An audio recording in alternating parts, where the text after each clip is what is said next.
Expressway na ginawang imbakan. Nagkaroon na dito ng groundbreaking 2024. Yan po yan sa gagawing Plaza Azul Redevelopment Project.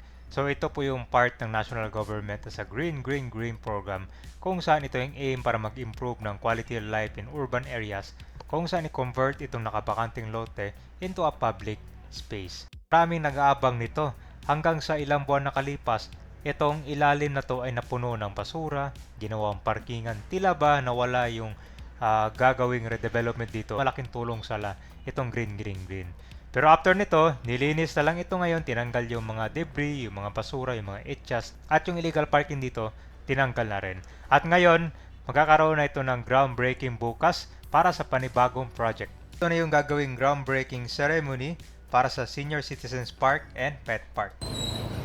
Ang i-update natin ngayon itong ilalim. Talagang nagalit si Yorme dito. Hindi naman na may ilalim yung expressway na ginawang parkingan. Etchas. Sinusunog pa. Ngayon, nalinis natin kasi nagkaroon ng flashing dito nung huling araw. Tapos yung na-update natin, yung tinanggal yung mga debris.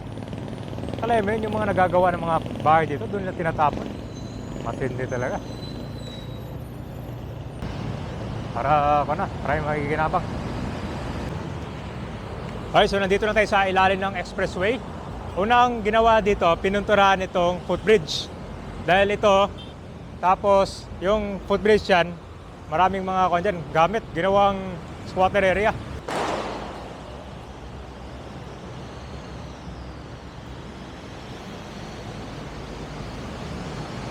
So, bagong linis na to ha.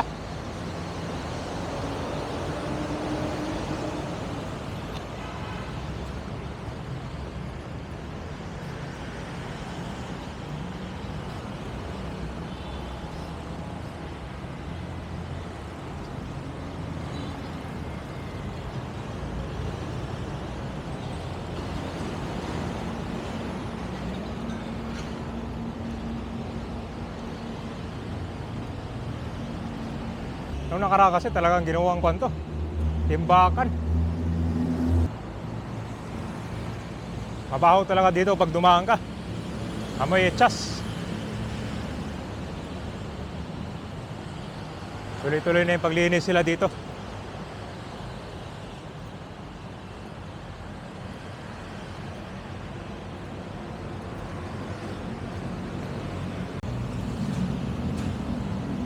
Mukhang matutuloy na yung inauguration. Ang kinaabang natin dito sa ilalim ng expressway na ginawang imbakan.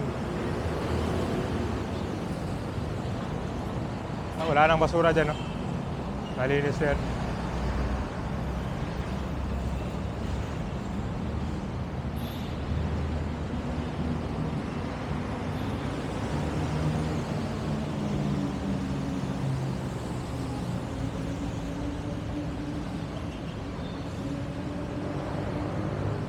Ito na yung inaabang pala natin, yung inauguration. So ayun guys, good news, bukas pala yung dito, groundbreaking ceremony. Development of Senior Citizen Park and Pet Park. So ito na yung tawag, bago na. Hindi na Plaza Azul. Dati Plaza Azul Development yun eh. And ito na yung mga tarps niya, makikita natin kung ano yung gagawin nila. Yan, may naka-ready na dito. Ngayon kasi kabay na Monday pa tayo ngayon, pero ito, nire-ready na nila. Bukas to, ito yung matagal nyo nang tinatanong kung ano ba yung balak na gagawin dito kasi kung talaga nasayang, di ba? Kitang-kita mo naman ang ginawa dito, ginawang parkingan, ginawang ibakan ng mga basura. Pero ito, bago na yung pangalan na, hindi na katulad dati yung plaza redevelopment yung gagawin. So maganda to ngayon. Ito ngayon pala. Marami ito pupunta kasi konto. Ito po yung kwan dito, itong kaubuang ilalim ng expressway.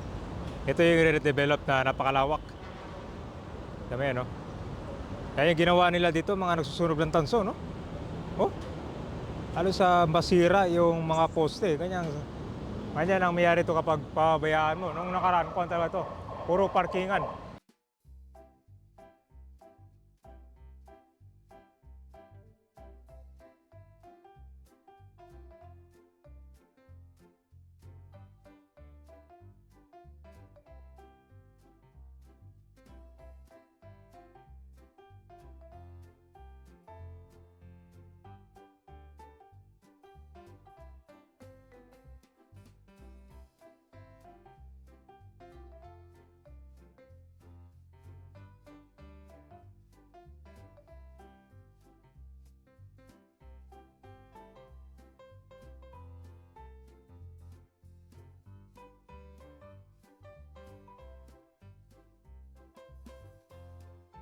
bukas na yung abangan natin dito sa groundbreaking nitong panibagong project.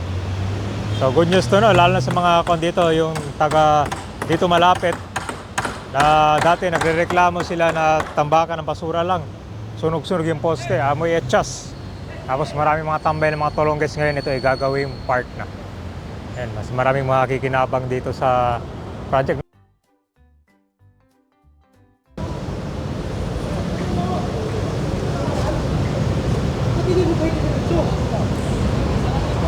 Ayun, oh.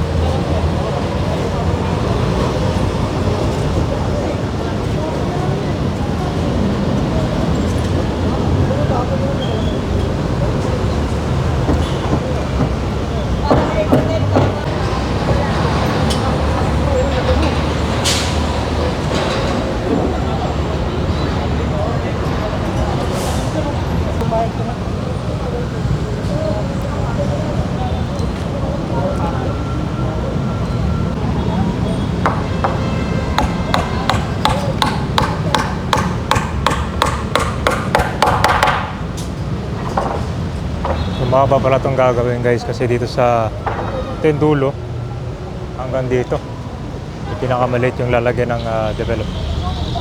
So 15 features, right?